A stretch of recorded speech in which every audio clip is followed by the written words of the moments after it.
Welcome to the Trader Vision 2020 free trial video series. My name's Ed Carter, and for those of you who don't know me, I'm the designer behind Trader Vision software. With my partners Rick Sadler and Doug Campbell, we're proud to bring you this tool. In today's video, we'll cover the second half of setup, and from there we'll be ready to use the product. Specifically, we'll cover setup for short and long-term market biases, as well as long trading patterns, short trading patterns, and trading signals. We'll then quickly cover the hit and run candlesticks continuous improvement trading cycle, and finally we'll do a quick summary and talk about the next video in this series. So with that said, let's get started. As you'll recall from the previous videos in this series, each time we open Trader Vision, we go to the dashboard view. In this case, since we're going to be doing setup, we'll click on the Setup tab, and we'll begin with short-term market biases today. Short-term market biases are used as an indication of what the overall market is doing when we enter a trade. We use this to, first of all, give us a warning if we are trading against the indications we have set up for ourselves here.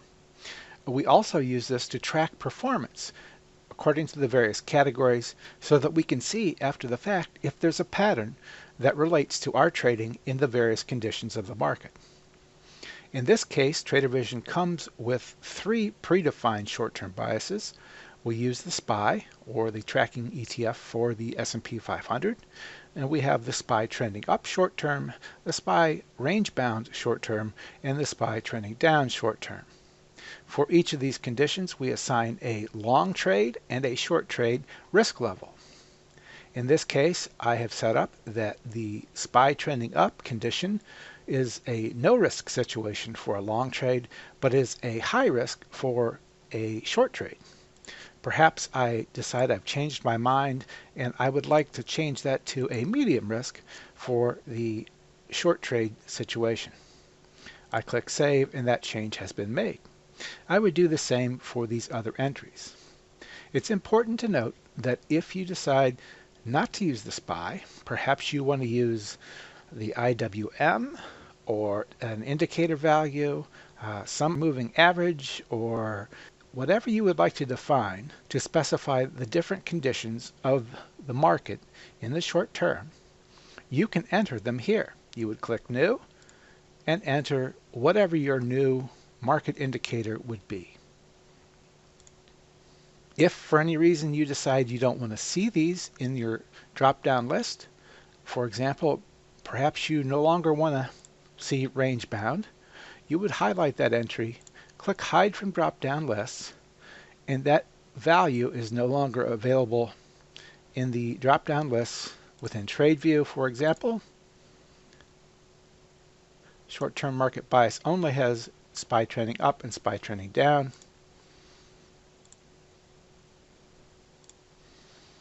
And if we select it again, deselect Hide from drop-down lists and click Save, it will now be available again. Long-term market biases are very similar. However, Trader Vision comes pre-populated with more conditions for the long-term trend of the market. Again, you can modify or delete all of these that we've provided, and you can add in any new values that you would like to use to track the longer term direction of the market. Again, in each case, you would specify a long trade risk level and a short trade risk level for each category. Pre-populated with Trader Vision, we have used the SPY again, and we've used it in relation to its 50-day simple moving average. So when the SPY is above the 50-day simple moving average and that simple moving average is rising, we say that there is no risk level for a long trade and medium risk level for a short trade. Again, you can change these to any values you would like. Perhaps you believe that is a high risk situation for a short trade. Save the changes, and those changes have been made. Let's move along to long patterns. Long patterns are where we really start to customize Trader Vision to your specific trading style. We provide TraderVision with a number of pre-populated long trading patterns. However, you again can change each of these, delete them all, and enter any patterns that you happen to trade. In this case, I've entered a couple additional examples that will not come with TraderVision, and I've done that for demonstrations. In this case, the MACD 12.9% K cross as a long pattern, or an ascending triangle as a long pattern. To add a new value, you click New, it provides a blank line, and you give the pattern a name, such as pennant. And in this case, we'll just use the same name as our description and click Save. As with all other sections of setup, if we decide there is a value that we do not want to see in the drop-down list, we can click Hide from drop-down lists, save the value.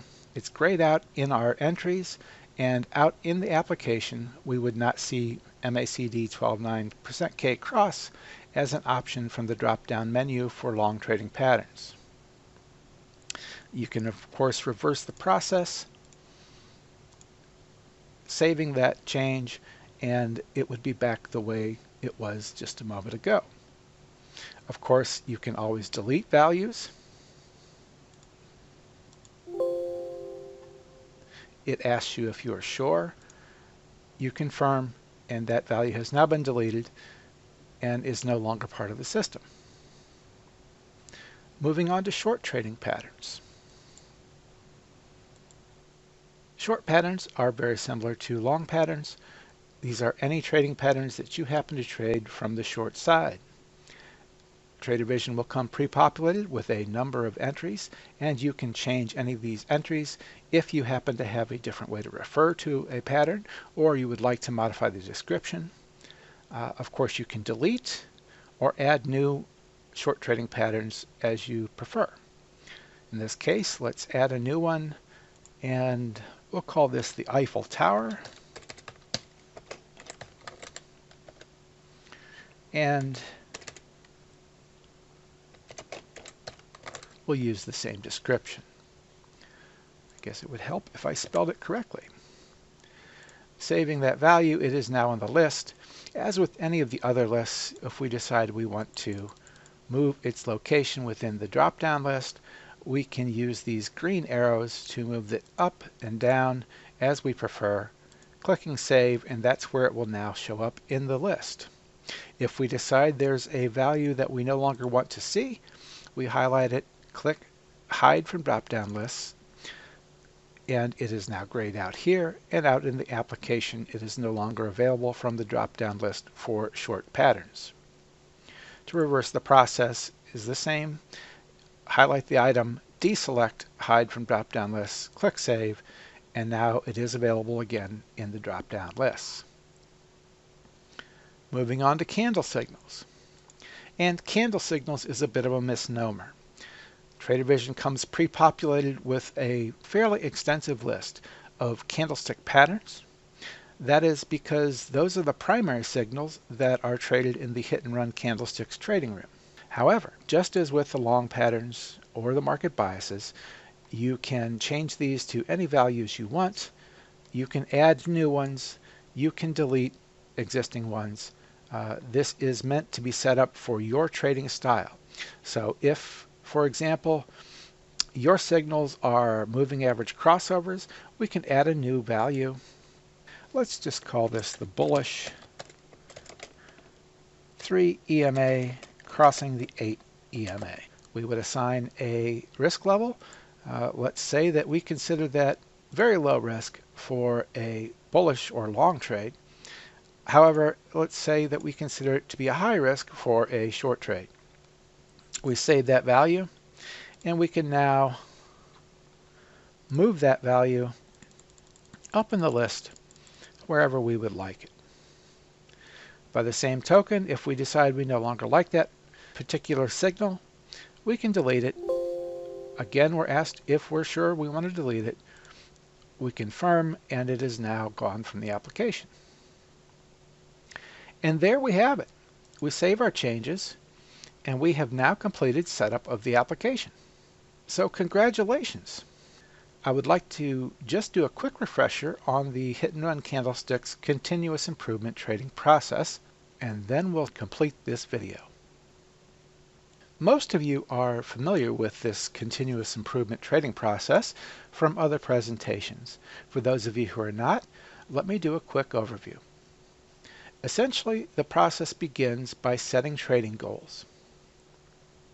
Those goals then influence how we select and how we validate the selections of our trades. We then plan our trades to make sure that we can attain our goals, and we manage those trades to meet those goals. After the trades are completed, we analyze our performance, and we use that information to then adjust our goals upward in a continuous upward spiral. So think of this as if you were looking down through the top of an upward spiraling staircase. The process continues and repeats as we continuously get better at our trading. Again, quick summary: trade goals guide the selection of trades, the trading plans, and the management of those trades.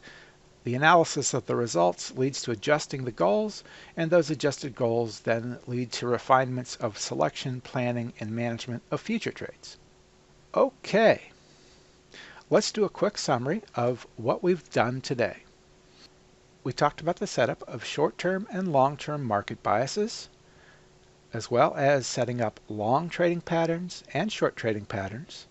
We talked about trade signals, and in each of those cases we talked about setting up the risk levels for both a long trade and a short trade. Then we did a quick review of the hit and run continuous improvement trading cycle. That's it for this video. In the next video, we'll be covering setting goals and get started on the practical use of TraderVision. I want to thank you very much for watching. I hope you enjoy TraderVision, and we look forward to talking to you again soon.